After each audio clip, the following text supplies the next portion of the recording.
I, Franklin Delano Roosevelt, do solemnly swear.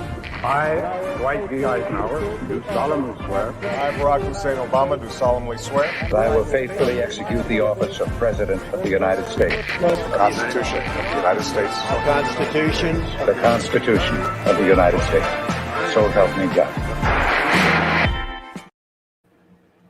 Good morning, everybody. I want to start this off by saying, man, I should have paid a lot more attention in school.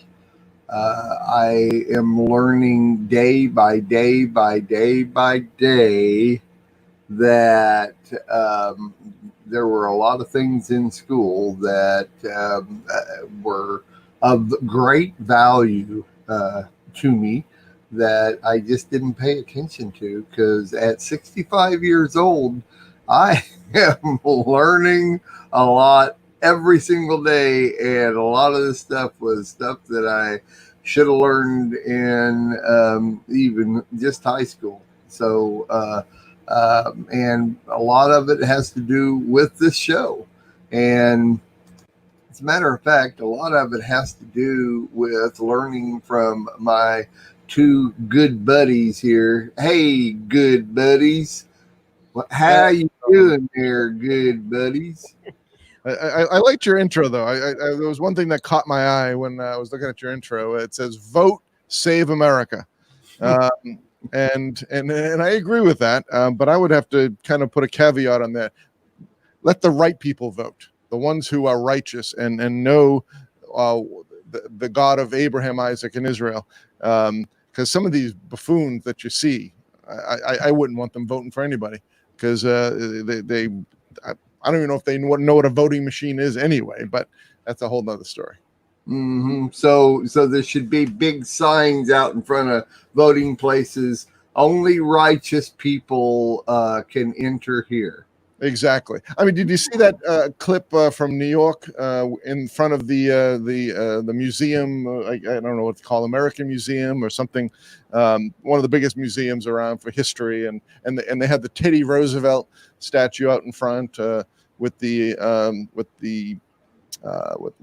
black man and an Indian, a Native American, a Native Indian. Right next to him, he's on the horse and all that, and they want to tear that down. Obviously, they just want to get rid of that thing. But there was this New York feisty woman. Oh my goodness, she was awesome, and she was leading a protest to keep the monument. And this one little whippersnapper, 20-year-old from the American University, came up to her and said, "You better check your white privilege at the door," or something like that. And even a black man went in front of her and said, "Hey, whoa, what are you saying?" And she says, she was just dicing, slicing him, and he had no response to her questions about the history and all that. He was just dumbfounded, and he sunk like a rock in a lake. It was great. Wow, I have not seen that video. Oh, no. it was awesome. It was awesome. I'll bet it was. I mean, this sure. She was probably about 70 something, maybe 80. I'm not sure. We have one of those here in Boston. Her name is Margot, and she would have been the same kind of thing, and right in the face, not caring at all about any repercussion. Yeah, I love it. I love it. But you know what I think they have to do? I think they have, how when you're going now, because of the quarantine and everything, when you walk into any kind of a facility where you have to have a one-on-one with somebody, they put that the thermometer on your forehead to make sure you don't have a temperature. Well, we need to have some type of a thermometer on people's heart to see if they're alive. Wow. And if they're, there should be some type of a barometer to say, is this person sane? Is this person righteous? I mean, there's got to be a pulse. That'd be good. There's got to be a pulse, a way of detecting, because the sanity. Are you sane or insane? So I've got I've got 10 words that Yeah. I would like to say. Can you tell me the 10 words that were spoken from Mount Sinai? If you can tell me, you can vote. Oh, well, we are on shaky ground this morning, boy. I'll tell you, so would we call this the fruit meter?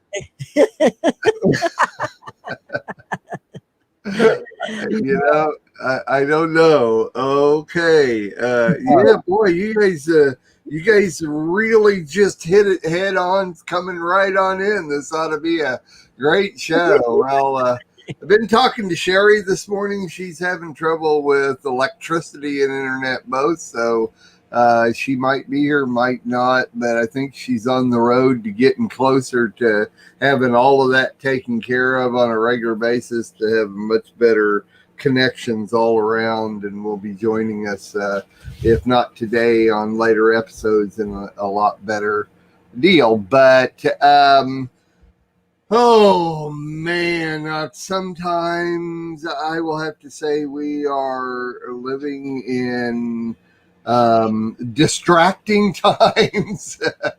Yeah. Right now that sometimes I have told my wife several times, it's like, I'm 65 years old. I have worked my entire life, and I've struggled, and I've had good times and bad times, but I've worked to make it to this point so that now I can rest.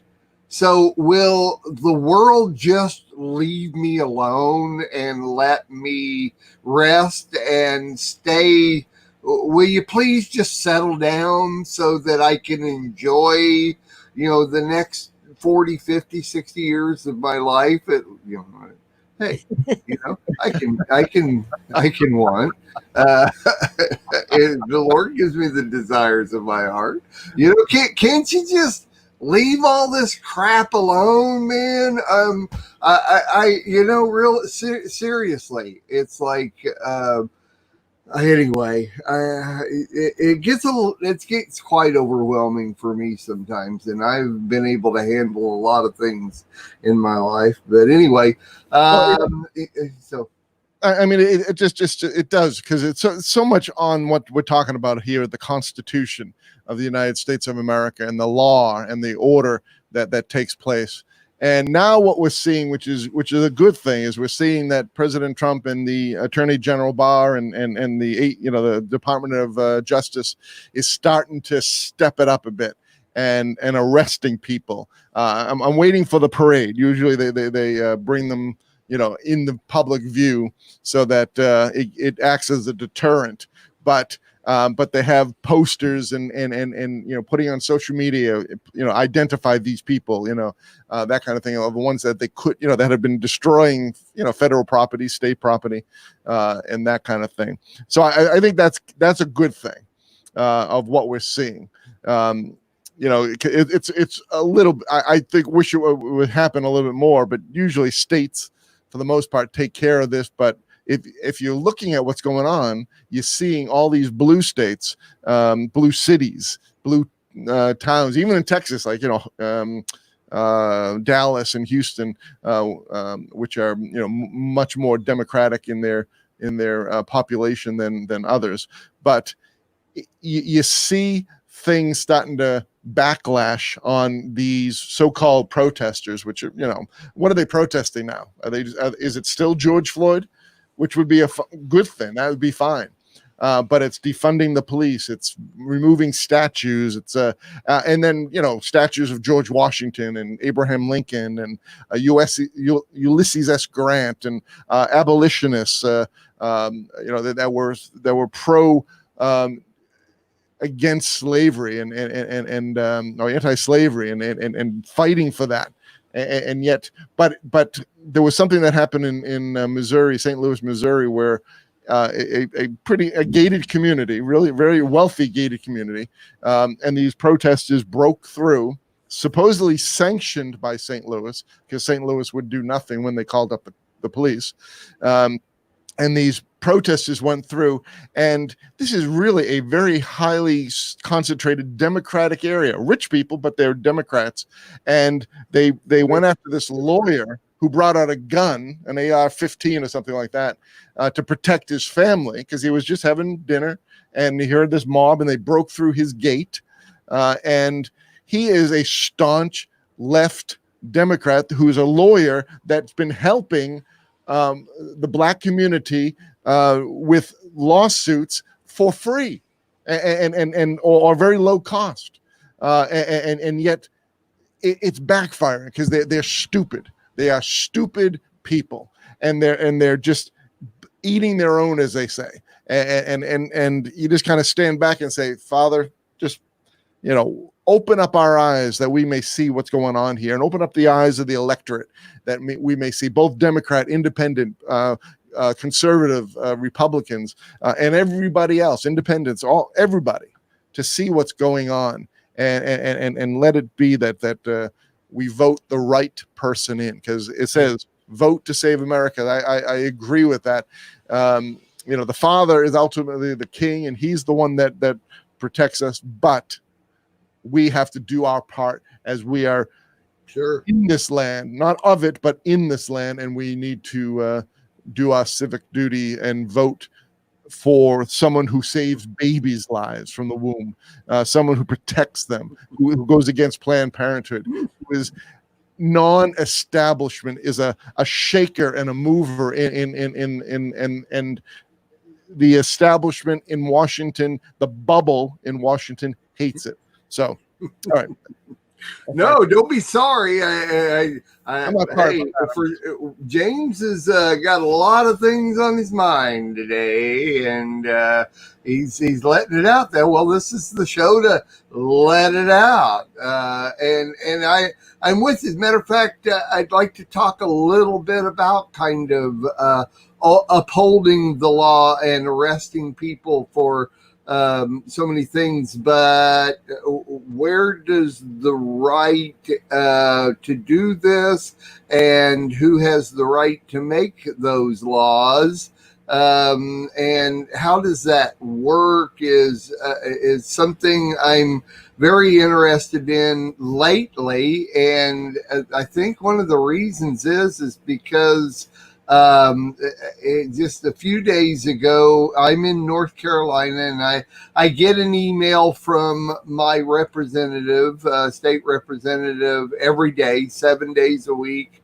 updating, me and whoever gets this email on what's going on in the state, mostly the CV. Oh, by the way, I've started calling it the CV ever since watching the Trump rally in Tulsa the other day, and he now calls it the China virus.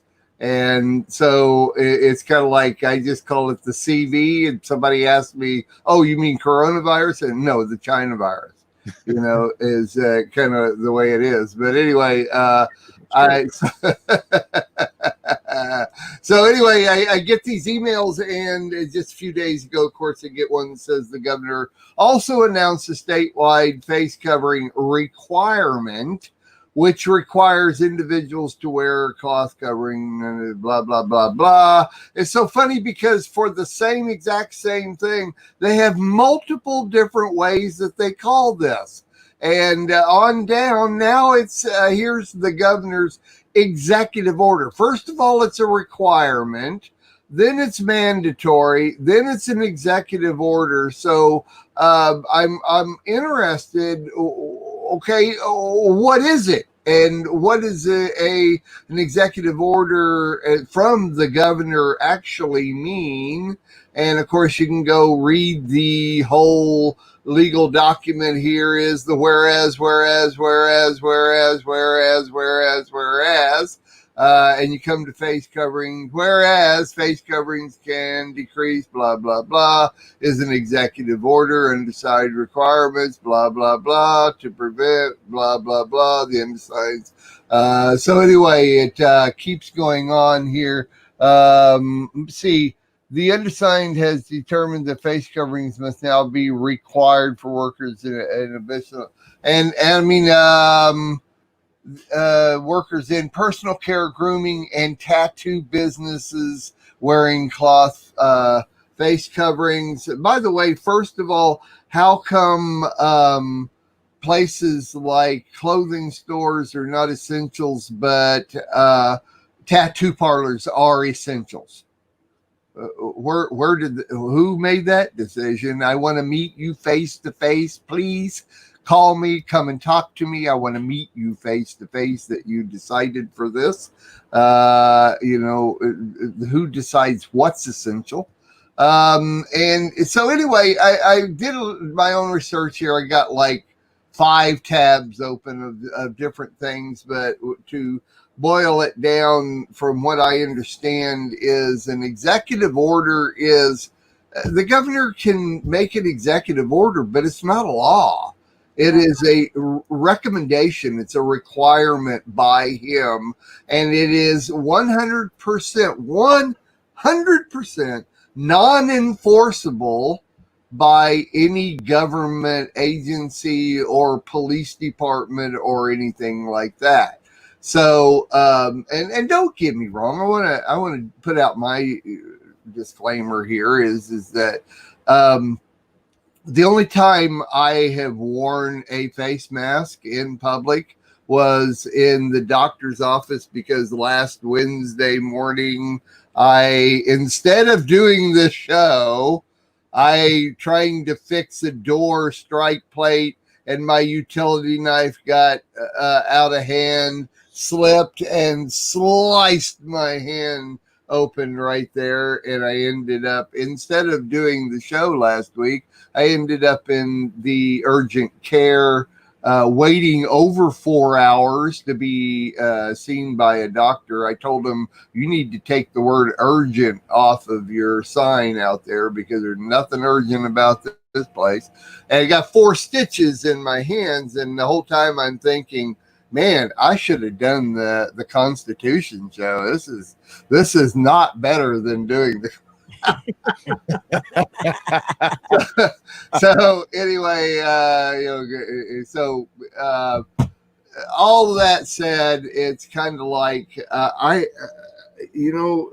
what is an executive order? It's not law. But then I find there are state constitutions, which I knew that, but I didn't think that they were all that big a deal, and found a site at paralegaldu.org, state constitutions versus the United States Constitution. And let me slip that in here real quick if you want to go check that out. And blah blah blah. It's all the state constitutions are longer, bigger, got more stuff. They can be changed several times more than the United States Constitution. It doesn't take as much to do all of that. But once again, what is the bottom line here is that this means that state governments and officials cannot take actions or pass laws that interfere with the Constitution laws passed by Congress or treaties. So, it's kind of like a pretty big deal here. Interesting on this page, state constitutions versus the United States Constitution. Down at the bottom, it says state constitutions are more open to amendments. Amendments can be proposed by legislature, a constitutional commission, or citizens petition, and can be accepted by referendum. For example, the Constitution of the state of Massachusetts has been amended 120 times.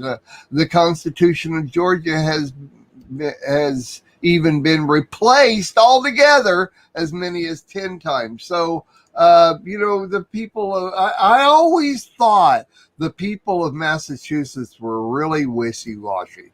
It's like, it's just like, you guys, can't you just come to a decision here, but anyway, so I don't know. It's like, but then let me finish and then I'll let you guys in here.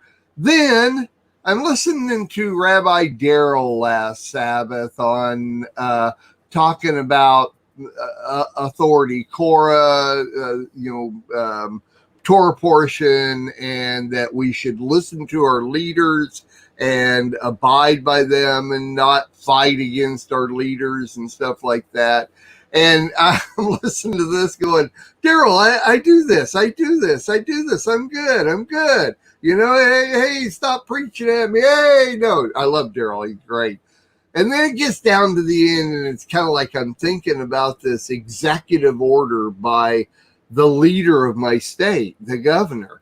And he is, he's trying to save the state. Within these emails that I get from our representative, oh my gosh, the county I live in, we are continuously having more reports of people that are getting the coronavirus, more and more, thousands at a time, and all this kind of stuff. And it's kind of like, man, I'd hate to be in these guys' shoes, but hey, all right, if you want for the next 3 weeks, you want me to wear a mask in a store, that's fine. I've been to the store twice and still haven't worn my mask. Don't tell Darrell, please. But, I got it in my back pocket because, in case somebody gives. Anyway, they can't enforce a law that's not there, but you have to remember that every business has the right to refuse service to anyone they want. So if you're not wearing a mask, they can come up to you and give you a hard time, and you can say, well, it's not a law, you can't enforce this. Well, they have the right to refuse service without a law. So anyway, spark up, people. What do you what you got to say about this? Don't look at him, Abigail. He doesn't have to answer first. You can answer first if you want to. You don't have to go after him. I would believe me. You know me. I'm not a loss for words, but I personally, when I think in terms of submitting to authority, I did a little research on the governor's executive order, and it really doesn't carry a lot of weight. It really does not have a lot of clout. It does have it for state agencies, his state, but as far as governing agencies, it doesn't carry a lot of clout. It really doesn't. But one thing that happens with this virus scenario is people are constantly being instilled with fear. And that to me is a very strong defense, if you will. It's just gotta, we have to know what is right and what is wrong. And that's why I love what President Trump says. President Trump says, they all want him to dictate. Everybody wear a mask all the time, and then they want him to wear a mask all the time. And he's not going to dictate to that. And I'm in agreement with him because he says, and Vice President Pence too, he says, this is a free country. We can make suggestions. We can say it would be, this is what the specialists say. The specialists say, if you wear a mask, right, you may have less chance of either getting the virus or giving the virus. But here's the big but. So many people have come out now and said it's been proven. Like they want to put, they're not letting children back in schools. And it's been proven, unless they wear masks, and these little children. And it's been proven that they have a strong immune system. They don't usually carry the virus. They can conquer the virus because they have a healthy immune system. And so there's a battle going on with the minds, the tree of the knowledge of good and evil. And everybody, is wearing their big knowledge hat, if you will, and they're trying to dictate to the people. Now, like you're doing, Mark, and like we're doing our due diligence, and we're doing some research on this, and we're saying, wait a minute, let me do my own research. We're not robots. We're human beings that can think. And that's what I love about President Trump, is he doesn't want to dictate. Does he want people to be healthy? Absolutely. But see, when you're in the throes of the government like they are, and there's all these specialists that are saying these things. Now, do your little due diligence on these specialists. Who are these specialists yoked up with? Why are they enforcing this? Why are they holding back stores opening? Like you said, you said, why are clothing stores not being opened, yet tattoo places opened? And I believe that there's in the day we're living in, sad to say, that there's a war within the war, if you will. There's a war going on within the war. And it's a war to bring down the revenue, to bring down the livelihood of people who are trying to, I want to get back to work. I will, I'll keep things sanitized.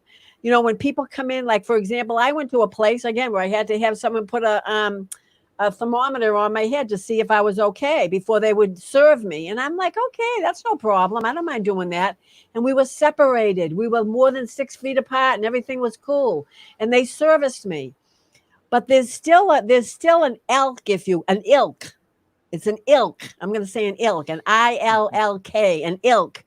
And they're trying to control the government and control the economy and to destroy the economy.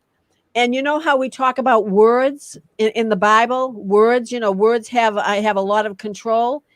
They're almost spouting out, there's going to be a lot more virus going on. We're going to be probably having 100,000 cases a day. I forget what the figure was. But again, there's fear being instituted in people's hearts. Hey, now, let me interrupt you. I hate to do this, but I want everybody to understand that fear can cause a person's immune system to weaken. Exactly. And so fear, just because fear itself is no big deal, but it is a known fact that fear will cause your immune system. Absolutely. And anxiety. Another thing is anxiety. Right. Anxiety, it says it in the Bible. It is written. Anxiety turns into depression. That's right. Which is another weakening of the human race. And we have nothing to fear but fear itself. That's exactly right. Yes. Go ahead. I just want to continue my train of thought. Sorry, I'm with you. No. You're with me. That's everything you're saying is spot on. But the you got it. And I really sincerely believe this. And number one is, you say, why can't we just, live our life and, and do what we used to do? And because again, I was saying this for a couple of years now. This is not the America that I knew, and this is going on for now. It's going on probably almost more than 16 years. Just say that, okay? Let's just say that 16 years. There's been a subtle changing of this is not the America that I knew, And I grew up in the 60s. So, I mean, the 60s wasn't really, it wasn't a picnic in the park type thing. Or some people thought so, those who liked the Beatles. Yeah. Also the mayor of Seattle, but that's another story. Exactly. We're having a love fest. Fest. Yeah. It's just. But the thing is this: we have to understand this, and this is to me the bottom line with us as believers and us believing in the Word of God. It is not a fleshly battle. It's not a battle against flesh and blood. It's a spiritual battle. And spiritually, people are they're possessed by demonic spirits. These people who have so-called intelligence that are in these places of authority that are trying to dictate to people. Did you hear the word dictate? There's a word dictate. And these spirits are trying to dictate fear, doubt, unbelief, anxiety, depression, sickness. Why do they want to dictate that? Because it's going to increase their business. Their business is going to be increased. They're going to get their agenda taken care of. I mean, we really are in a spiritual battle. And if we don't get a grip on this individually, I can't do it for you, Mark. You can't do it for me. I can't do it for James. James can't do it for me. We and ourselves have to have a strong constitution. Let's contemplate the Constitution. Not only the Constitution of the land, but the Constitution of the Word of God. Amen. And we need to know who to submit to and who not to submit to. Would Right. I submit to Moshe? Yes. Mm-hmm. Would I submit to Bilam? No.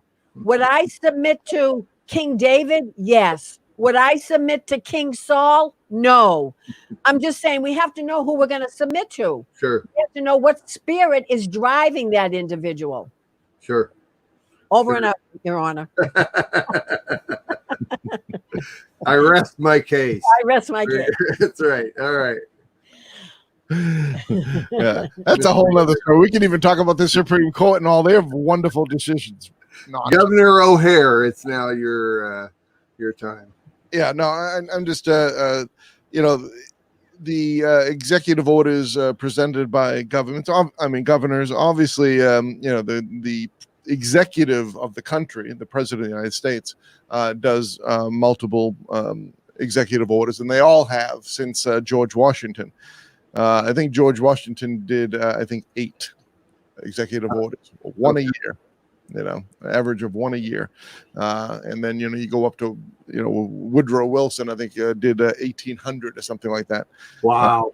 Yeah. And Teddy was not too far behind there. And they want to take his statue. He did like 1,000 plus executive orders, and they want to take his statue away. I have no idea why, but the executive orders, to me, you're right, that they're they're enforceable only through the executive office and the power that they may have. But from a state standpoint, it's probably not a lot of it, because you see they contradict their statements anyway. Their executive orders when you know, the all the governors, like Governor was it Whitmore from Minnesota, and there's the one from Seattle, and I can't remember his name. I don't really care about it.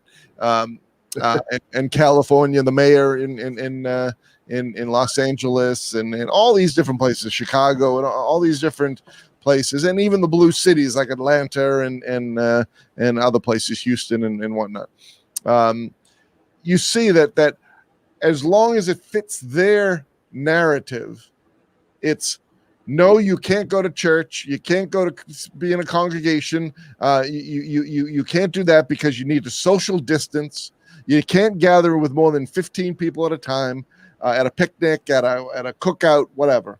But when the protest started, what did Governor Whitmore do? She joined the protest. Same thing in Washington State, and same thing in Los Angeles. Same thing all over this country. You know, they do not back up their own executive orders, even themselves. So it's like a power grab. It's like, I have the power.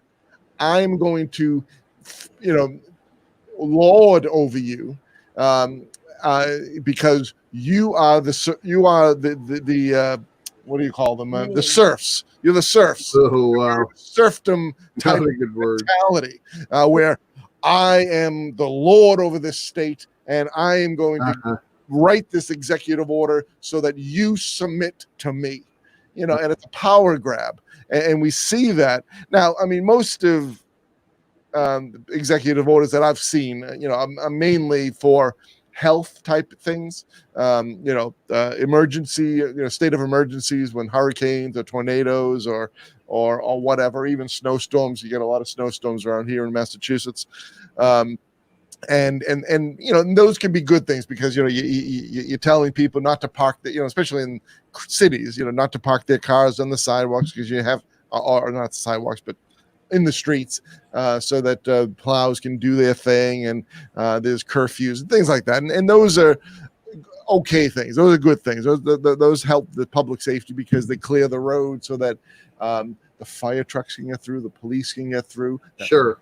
And protect, serve us, unless you need them to be defunded because one or two bad apples did some horrific things, which, you know, you see that in any place.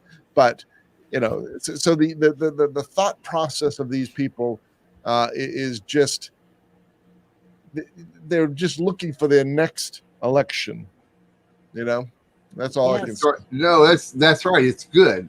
Go ahead, Abigail. No, I was just going to say that if anyone wants to hear some interesting insight to what's going on and what needs to change, have you ever watched Tucker Carlson in the evening? No?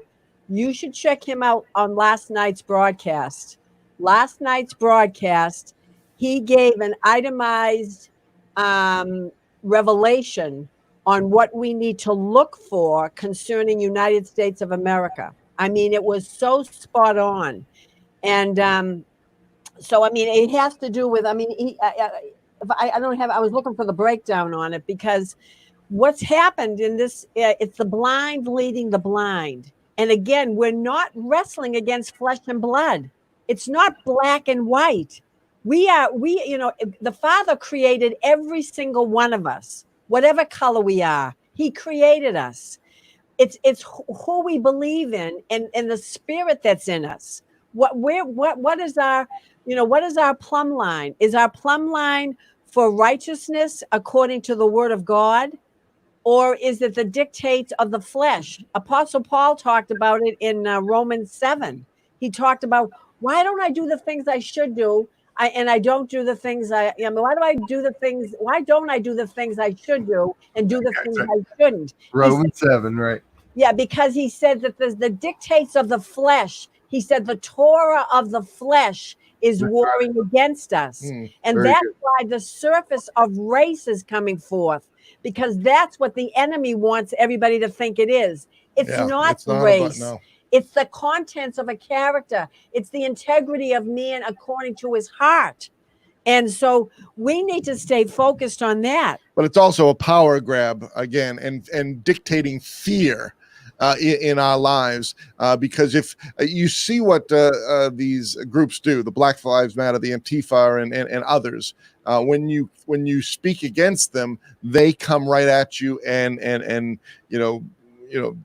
disparage your name on social media, try to shame the people into submission, and we've seen it. We've seen it that we've seen like Drew Brees, a quarterback for the whatever the team he is, the Saints, I think it is, came out about loving the flag and all that, and that group that is anti-flag and kneeling and all that kind of stuff came right against him, and he apologized like 3 different times in the next 24 hours. It's like, they come at you with guns blazing, and I don't, and I use that figuratively, but they come, and the Twitter feed gets lit up, the Facebook. That's right. That's exactly right. And shaming people into, oh, I didn't really mean that. I'm sorry. What was I thinking? Right. Please. Well, it's all about the negative, and let me the negative. I don't know why it is that within people's hearts, just the average Joe, within their hearts, the negative sparks a person, and it makes you want to listen. It makes you want to find out what that is. I think it's the exciting part of it, whereas the good and the truth and the righteousness is for us that are of the Lord. That's what sparks us. The negative doesn't spark us. And anyway, I real quickly, I want to respond in a way that I thought about this yesterday. I was watching the show, and they were interviewing a guy that used to be a motorcycle stunt artist. And for 50 some years of his life, that's what he's been doing is stunt work with motorcycles and everything. And he's been wiped out a few times, but mostly he's won countless numbers of awards, been in lots of movies and everything. And they were talking to him about Evel Knievel. And it's interesting that this guy's name is Duffy. Something Duffy. I can't. Bill Duffy is what the guy's name. Do you guys know who Bill Duffy is? No. Yeah. See, nobody knows who he is, yet He has won countless more awards than Evel Knievel, but has wrecked a motorcycle a fraction of the as much as Evel Knievel. And what he was saying is it's all got to do with promotion. Every time Evel Knievel crashed, they promoted it. And it was out in the public and everybody knew about it and everybody went to see about this. But he won like a huge amount of money in an award, this Bill Duffy, for something that he jumped. And they said, we'll give you 5,000 more if you'll jump this. And he did, and he crashed. And nobody ever recognized that he won this huge award, but they've always recognized that he crashed afterwards. See, and it's the same thing with Evel Knievel. Everybody knows Evel Knievel for all the different bones he broke and all those different things. And yet this other guy did a lot more than Evel Knievel did, and nobody knows his name.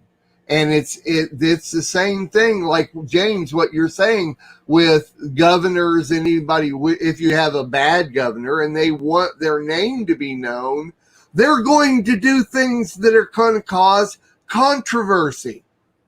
See, controversy sells. It's all there is to it. I mean, I got story after story on this. This is something I've paid attention to for years. And controversy sells, even in the ministry. Seriously, even in the ministry. If you do something that it seems wrong or controversial, people, they flood to that, even in the religious sects. Looky here, looky here, looky here. It's Joe Cameron. I thought I'd pop in. Okay, pop in. Thanks, Joe. We'll see you later. Bye. She popped in. She wanted to pop in, so I let her pop in. There you go. Oh, Hey, Joe, what's up? what's up? Well, there's a lot of crazy things going on, isn't it? No, it's winding down. We're pretty much going to. Pretty soon we won't have anything to talk about. This show will just have to go by the wayside because there won't be any new controversies to talk about. No, there never is in this world. Now, one of the things that I wanted to bring up is I have noticed that people have, especially these people that are doing all these things, they sit there and they say, when you are against a transgender, you're hateful. If you're against a homosexual, you're hateful. And if you're against this, you're hateful, right? Well, they have become what they hate. They have become what they say they hate. They're doing the things that they say they hate us doing, that we're doing things that are hateful. We're doing things that are hurtful. We're the ones spouting names at them, okay? And they're the ones that have turned into that. I had an episode, and it's a pretty funny episode. At least I think it's funny. I was at Walmart. I don't know if y'all have this at your Walmarts. They have the do not enter and enter little things on the ground. Okay. Well, my peripheral vision still is not very good. So I went through the do not enter section, not knowing about these little signs on the floor. I had a Walmart employee run down the aisle going the proper direction towards me going, "You're not supposed to go this way," freaking out about it. Nobody else was in that aisle. No. There was no one. It was like crickets in that aisle but me. and I just looked at him. I says, "What are you talking about?" And he's sitting there pointing at the ground. I have a white cane. Y'all know that. I picked up my white cane and I just went, "White cane." And I put it down very calmly. And he starts yelling at me. And I said, "White cane." And he looks at me and he says, "Well, what do you mean?" And I says, "I did not see it. And I'm sorry. First of all. Yeah. Second of all, I said, "You're not 6 feet away from me, sir." He was not 6 feet away from me. And he's yelling and screaming. The mask is covering his mouth, not his nose. And I'm just like, really? I had an old man do that to me as well because I went the wrong way. They have these signs 6 feet away, blah, blah, blah. I'm telling you, it was hilarious. I went out to lunch with my husband. I mean, we have become so fearful that we've become fools. We have become so fearful in this nation, And in this world that we have become fools to where there's no salt and pepper shaker on your table when you go out to eat. Have y'all gone out to eat No. places? You haven't done that. We went out to eat. We braved it. We went out to eat. No salt and pepper shakers. The waiters and waitresses are wearing their masks. Some of them are wearing them inappropriately. When they're asking you, well, what would you like to eat? The mask is going, and I'm just sitting there going, oh, it's a ventriloquist act. So we get our meal, and I said, yeah, I would like some salt and pepper. And I'm thinking, okay, they're going to give you little packets of salt and pepper. They bring the salt and pepper shaker, folks. Sit it on the table, and you're using that salt and pepper shaker. And I'm just looking at that going, are you serious? You're going to go and you're going to take it off the table, wipe it off, and put it back over there.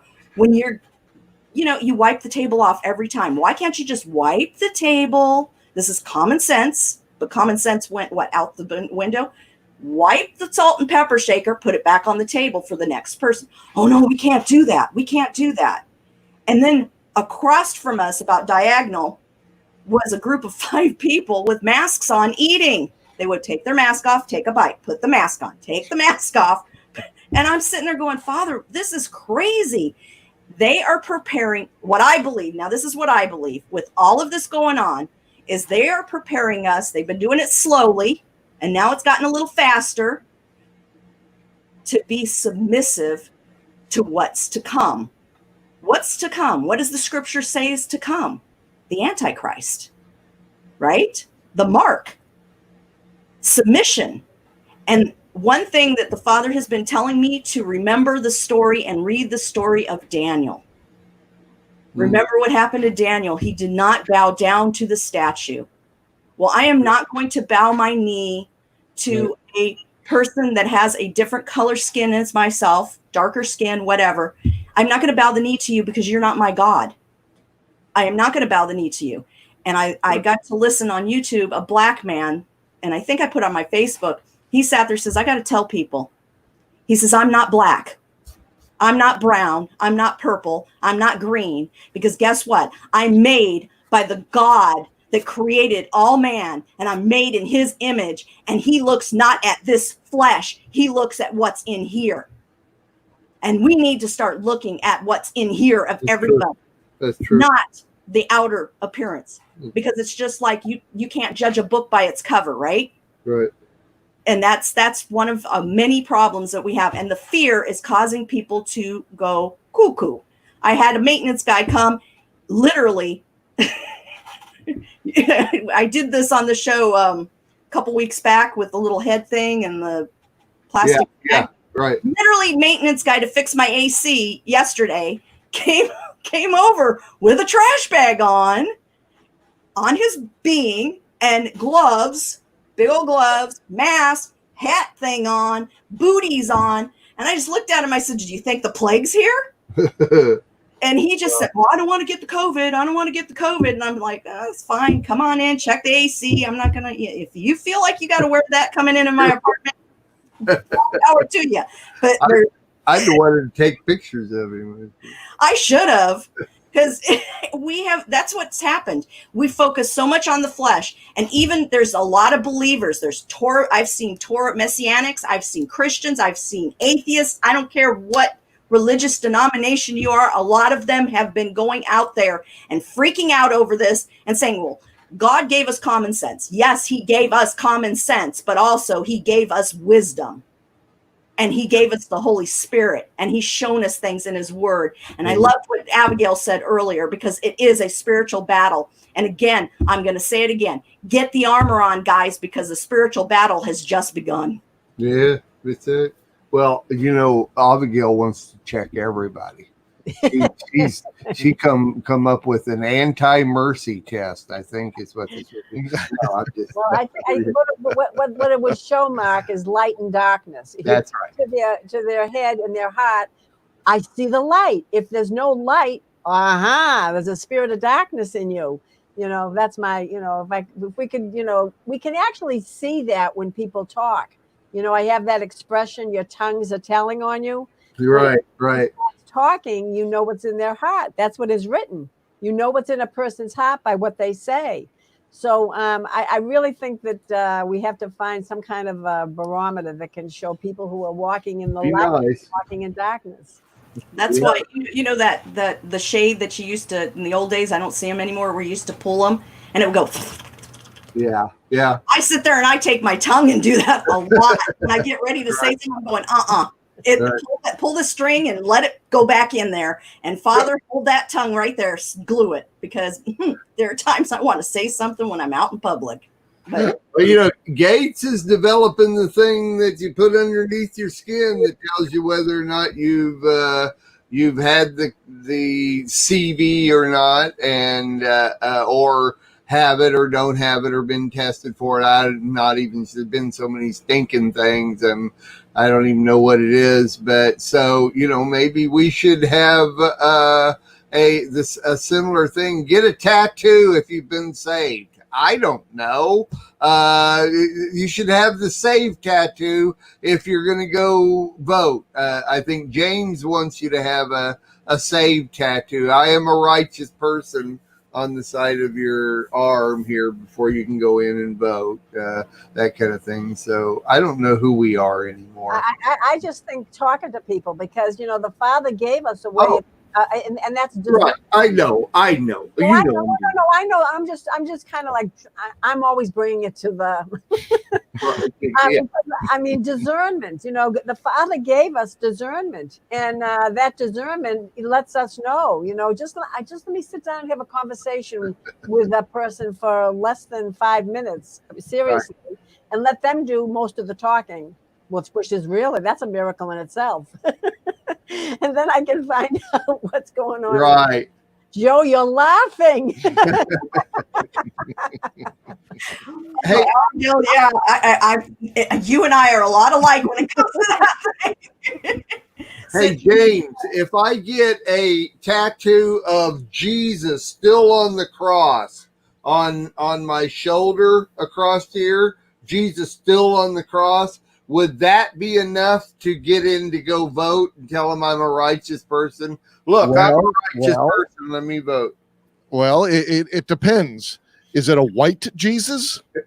Oh, see, they're going after the statues of Jesus too. Well, so you're obviously in the north, and I'm obviously in the south. So, and I wonder, if you go to vote, you got to make sure you go to a Catholic building with one of those. Oh, we are out of control now. Let me tell you. So. All right. Well, executive orders. What weight do they hold? That's been the discussion so far. And of course, we're out on rabbi trails here. There's still 20 minutes left in the show. And so I have no problem, but at some point in time on these shows, we've got to get back to the Constitution. No, that is what we've been talking. We've been talking. This all belongs in the Constitution. This is all, you know, law and order. We have been talking about it. Trust me. We've been talking more about it than I've heard on any of the news broadcasts. I don't hear anybody mentioning the Constitution. What does the Constitution say? No, what this one says, what that one says. What is it? What is written in our Constitution for the United States of America? Let's call up Mark David Smith. James O'Hare. Let's find out what's in the Constitution. No.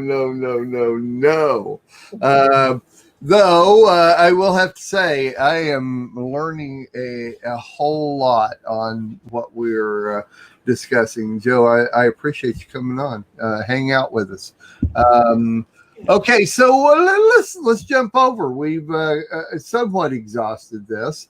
And last week we talked about the needs of the many outweigh the needs of the few, and I've put that out there as a special broadcast. And it's right. And that was an exceptional show, so I've kind of put that out separate. But the week before, we are kind of set on Article 1, Section 8. We talked about Clause 1, talking about the Congress having the power to collect taxes, debts that for the defense and general welfare of the United States. And Clause 2 talked about Congress having the power to borrow money on the credit of the United States. So that was an interesting broadcast. Not that the United States has much credit in a lot of different ways. So we're on Clause 3, but I'm just going to jump real quick. It's interesting to me that in Clause 2, talking about the power to the Congress having the power to borrow money, and then in Clause 4, it has the Congress has the power to establish a uniform rule laws on the subject of bankruptcies. So does the Congress have the power to regulate their own bankruptcy? Because we've been in bankruptcy almost since they created this power to borrow money in Clause 2. I was reading that. That's the first thing popped into my mind when I was kind of going over this again. It's like what goes around comes around, I guess. So anyway, jumping on Clause 3. Let's talk about Clause 3. It's probably all we'll get to today. We're on Article 1, Section 8, Clause 3, which says the Congress shall have the power to regulate commerce with foreign nations and among the several states and with the Indian tribes. How interesting. If the Constitution was made up brand new, and if we allowed the state government of Georgia to regulate our Constitution, we'd probably be on our 11th Constitution right now, since they've reworked their entire Constitution 10 times already. That was a joke, son. Come on, laugh. Whether or not you got it or not, please laugh. And so it's interesting to me that they have the power to regulate commerce with the Indian tribes. I doubt that would be even in the Constitution if this particular clause was written up today. Now, once again, I have not put this up there, but I'm getting right now. I started off with Annenberg Classroom, getting my notes from there. Right now, I've switched over to this, which is schmoop.com. They have a much better, more exhaustive outline on each and every, not only each article, but each clause that I like. And they say the Congress has the power to impose regulations on interstate and international business, which I think they've done pretty good. This interstate commerce clause has been quite controversial in the history of constitutional law. For a long time, judges tended to read the clause narrowly, overturning federal laws they deemed focused mainly on regulating economic activity within states rather than between them. Not really understanding that a whole lot. Any insight anybody has on the regulatory power with foreign nations and between the states?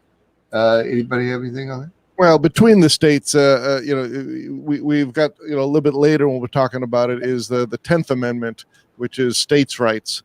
And there's a lot of power within each state to regulate their own commerce. But when it goes across the border, that's when the federal government has the right to say. And that's what I think this is kind of saying there on the state portion of that. I don't know much about the foreign portion, but again, it's not the job of the Congress to tell businesses how to do business. It's the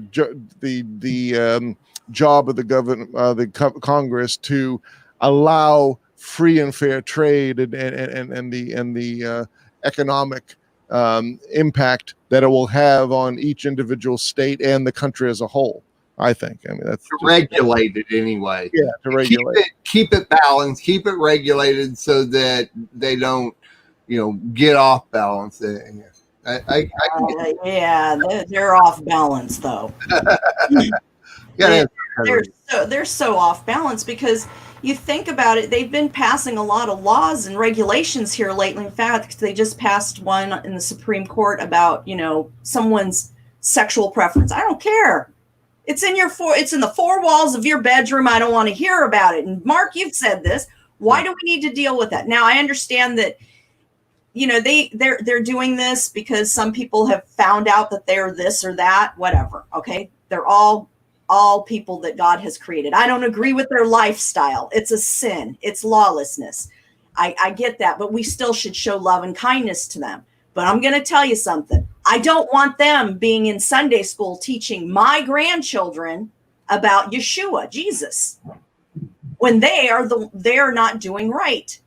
But yet there's a lot of Sunday school teachers out there that are heterosexuals, normal, everyday heterosexual people that are teaching their the children in Sunday school, and they're not even walking the path either correctly. So, but back to Congress, they're so unbalanced. They're so unfair. They're thinking of their own agenda, their own pockets today. And you've got, if it's not done their way, they'll go and bite somebody else like they've been doing to Trump. They don't like what Trump's been doing. They are just ripping him to shreds. But yet that man, I believe he has an armor on, because that man stands there and just, fine, you want to say that about me? You want to call me a fool? Fine, call me a fool. It's not going to hurt my feelings. And he doesn't wear a mask. I wonder why. Anyway, but there's just, they have stolen from the people, is what I believe. They have stolen from the people. And the people, the people, okay, are the ones that are their bosses. And we, the people, can go out and vote them out. But a lot of people do not. They sit and they don't even go and vote. And we end up with votes that have Mickey Mouse and Donald Duck and Goofy and people that were dead being voted in. And we need to start standing up and we need to start speaking. Right. But we also need to do it as believers in a loving manner, but stand firm. Right. Well, like I say, I think the key word here is to regulate commerce. There in the wording of this, there's got to be some kind of regulation in there. Can I just say, I think the only regulation that can really have any impact on Congress is if the term is limited. If you make a career out of it, you're dealing with people that are so deep in it and are so dug into it. And we talk about roots, their roots go way down deep and they have their constituents and then they're all working together. And it's very dangerous. I mean, there should be a limitation on how long you can serve in the Congress, just like there is on the presidency. I mean, I think it should be 2 years. When people start making a career out of this, it becomes, they become authoritative, if you will. And they become, they have a stronghold. And to me, what we're going through right now reminds me of Hanukkah. When there was a major upheaval during that period of time where they were trying to destroy the minds of the people who were following the word of God. Alexander the Great and his ilk, if you will. And they were trying to change the thinking of man. They were trying to get to the thinking process of man. And hallelujah for the ragtag Maccabees that rose up against it. And I'm not talking about the ones that are rising up against it that are blind, leading the blind. I'm talking about us. We need to take a stand and against this. We, the people, need to come against this with, again, voting.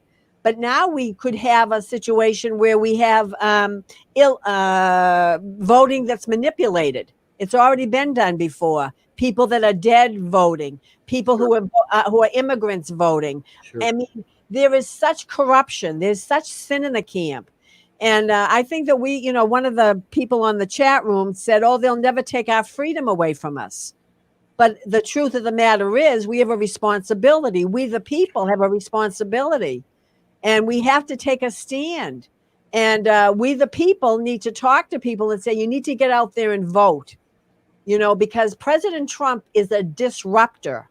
He disrupts the swamp. He disrupts the establishment, and they don't like it. And that you hear, if you listen to what they're saying this all the time. He's not on our page. He's not on our page. He doesn't talk like us.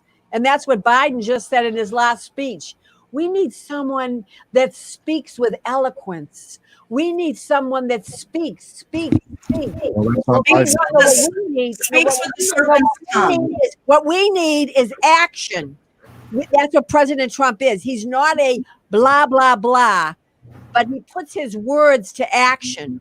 We don't need someone that can speak. Oh, I love what they say. I love how they say it. Where's the beef? Where's the action? Where's the action speaks louder than words? Show me your action. Show me what you're doing for this nation. Show me that you are serving the people. Then I heard this word. We need a leader. No, we need a servant. We need a servant serving the people. We vote for him. We hire him. He serves the people. He serves the United States of America. And right now, we're all like little puppy dogs. And I'll tell you, there was a time when people were like that. And a lot of them had happened right in a lot of the blue states.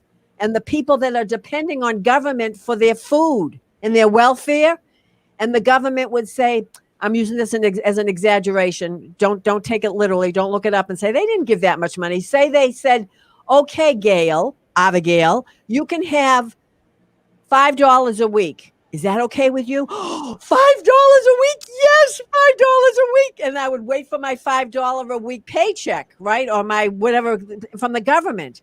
And then they'd say, I'm going to give you $10 a week in 2 months. Oh, yay. But you have to come to the town hall and show me that you really want me to give you $10 a month. Oh, yes, I'll be there. And then we'd get the $10 a month. So they bait people. And they bait them to say, oh, give me more government. Give me more government. I want the government to help me. I want the government to help me. It's like a drug addict. Now, this is a reality, though. And it's like, I'll give it an understanding. It's like a flea in a box. If you put a flea in a box, that flea will only jump as high as the lid. But if you let that lid off, that flea will go to the ceiling.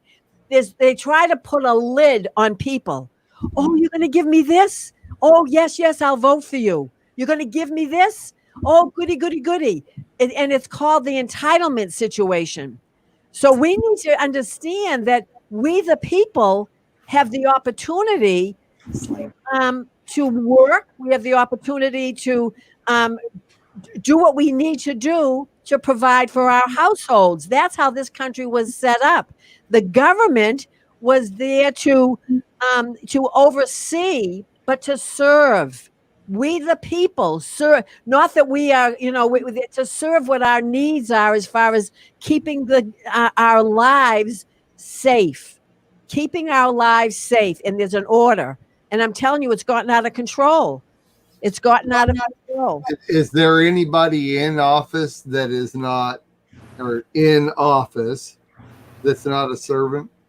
That shouldn't, I mean, that is their purpose, is to be a servant. Is there anybody serving in an office that I mean, you want a list of the people you want a list of the people that aren't serving? No. I'll give you name by name the ones that are serving themselves, but they're not serving the people. The list would be way too long. No, that's not what I meant. No, but President Trump, I'm going to see this. He's a servant. He did not have to run for president, and he wasn't doing it for his ego. He did it. He says, I've heard the cries of the people, because he's a CEO. He's a builder. And I believe that his heart was stirred and he heard from the Most High, you can help build America. You can help build America back up so people will be able to have their own businesses. There was a terrible stronghold on businesses with the prior administration. They had this much paperwork to do in order to keep their business flowing. And that's why they couldn't hire people, because they couldn't keep up with all the governmental paperwork. President Trump did away with that, so mom and pop businesses and other businesses could function again. So we have a president right now who is a servant to the people. He's a disruptor. He wants to drain the swamp, but he wants to help the people, all the people. He doesn't see color. He doesn't see color. He wants to see all human beings have an opportunity. Right. Isn't this supposed to be the land of opportunity? But it takes us to roll up our sleeves. Right. Well, all government jobs is serving. That was not my question. That was not my point. My point, I guess I should have reworded it. Says, is there anybody in office? Is there any office where they're not elected by the people? Because being elected by the people means that you serve those that put you in that office. So in government, there are some positions that are not elected. In the Pentagon, there's not elected officials in the Pentagon. Now, in our judicial system, the three branches of government, yes, those three branches we elect those people in those three branches. But you have in the government also the military. Those young men and women, they volunteer to serve. I know that. There is men and women that work for the government, that there to serve the government. They do not get elected at all, but they're there. So you have a lot. There's so much in the government that's we talk about the Congress and the president and the judicial system and all that, but there's more below those three major systems in our government that flows down, and they are ignored and rejected and treated very poorly. And especially those young men and women that are out there battling what they're battling and living in a desert tent, sweating their little bodies off, but they're serving. Those are the ones that are truly serving.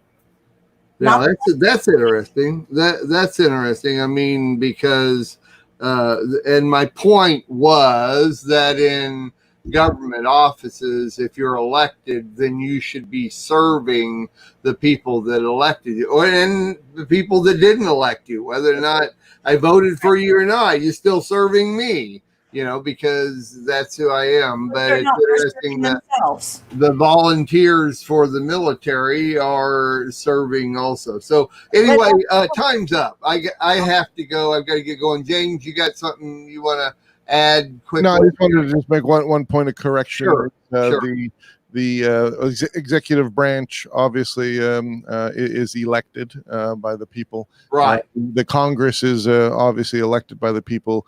The judicial is not, from a federal standpoint. Now, states are maybe a little different. Most of them are still appointed, but some are, they go run for election, some of the judges. But the federal ones are appointed by the executive office. Aren't they voted in by our elected officials? So if you think no, you have consequences, certainly. I mean, but not by the people, not by the people. You elect like you elect the president.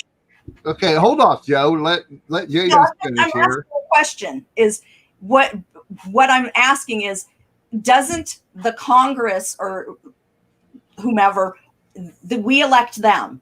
They end up where the president chooses the Supreme Court, federal Supreme Court judge, and they end up electing yes or no about him.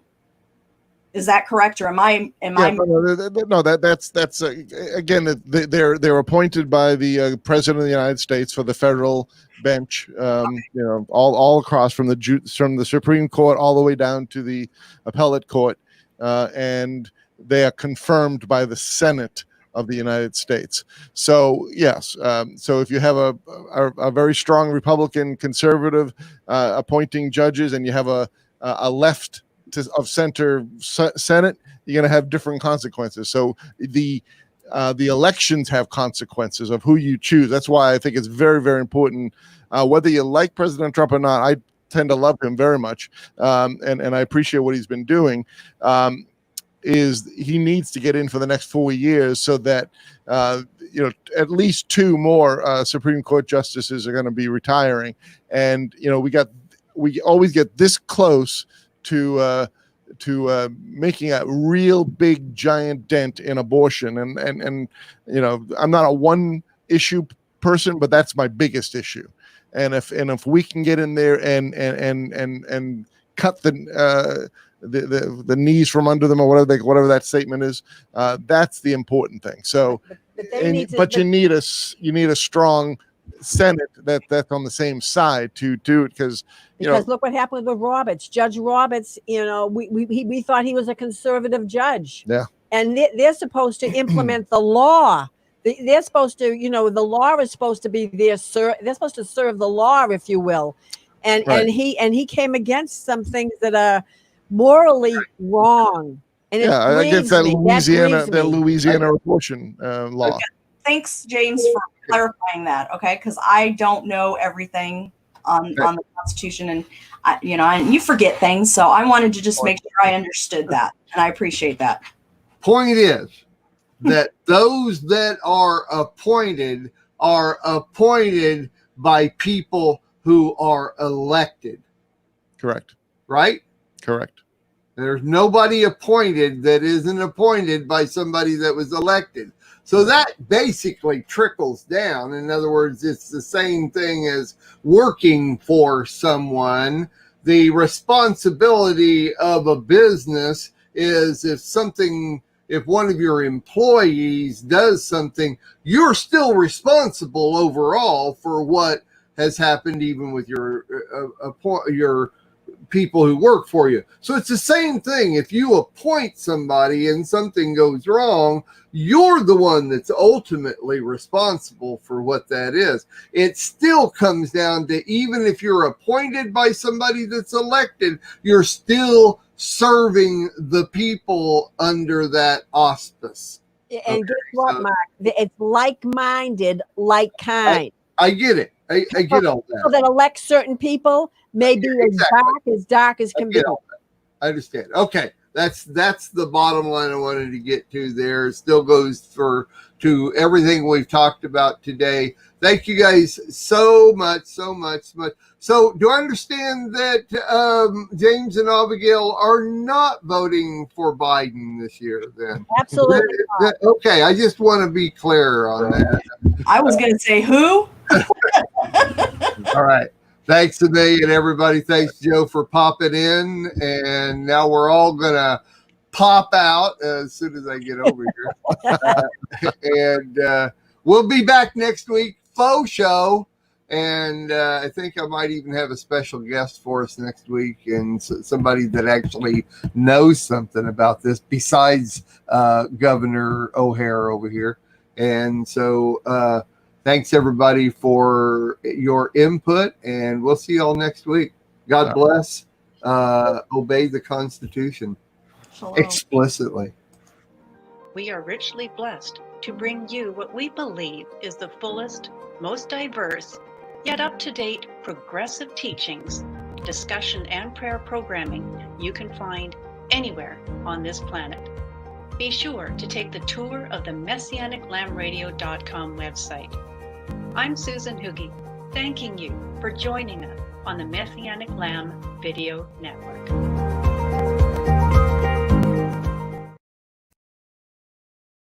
I, Franklin Delano Roosevelt, do solemnly swear. I, Dwight D. Eisenhower, do solemnly swear. I, Barack Hussein Obama, do solemnly swear. That I will faithfully execute the office of President of the United States. The Constitution of the United States.